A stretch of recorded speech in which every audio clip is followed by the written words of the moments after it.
मनोहर जी अवकाश प्राप्त सरकारी कर्मचारी थे और रिटायरमेंट के बाद भी जिंदगी को बड़ी जिंदा दिली से जीते थे। उनके दोनों बच्चे विवाह के बाद उसी शहर में ही थे। बेटी को अपने बच्चे को अकेले घर पर रखने में दिक्कत होती थी, क्योंकि वह 5वीं क्लास में पढ़ने वाला उसका बेटा रोहन अकेले घर में रहने से बिगड़ रहा था। उसने माँ पिता को अपने पास बुलाया था, क्योंकि उसके ससुराल वाले बाकी सभी लोग दूसरे शहर में थे। उनका आना संभव नहीं था, किंतु बहू भी जॉब वाली थी। दोनों का बेटी के पास जाना संभव नहीं था। अब मनोहर जी बेटी के पास और उनकी पत्नी शोभा बेटे और बहू के साथ रहती थी।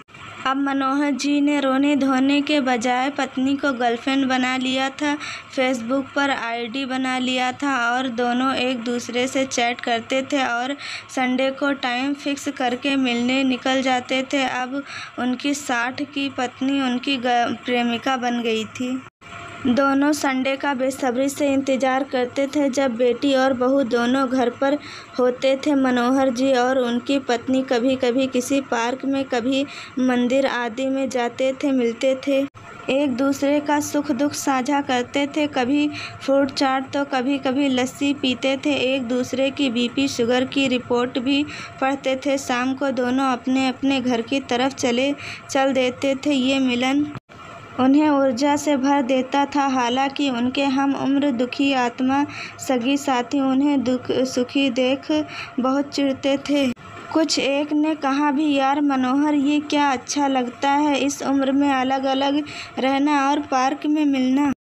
तुम्हारे बेटा बेटी दोनों स्वार्थी हैं। मनोहर जी का जवाब उन्हें निरुत्तर कर देता। वो बोलते, देखो अमूमन तुम सब अपनी पत्नी के साथ रहते हुए भी एक दूसरे के साथ क्वालिटी टाइम स्पेंड नहीं कर पाते। हम दोनों एक दूसरे से मिलने के लिए हफ्ते भर की प्रतीक्षा में उत्साह से भर जाते हैं और रोमांच जो जीवन से गायब हो गया था फिर जीवन में आ गया है।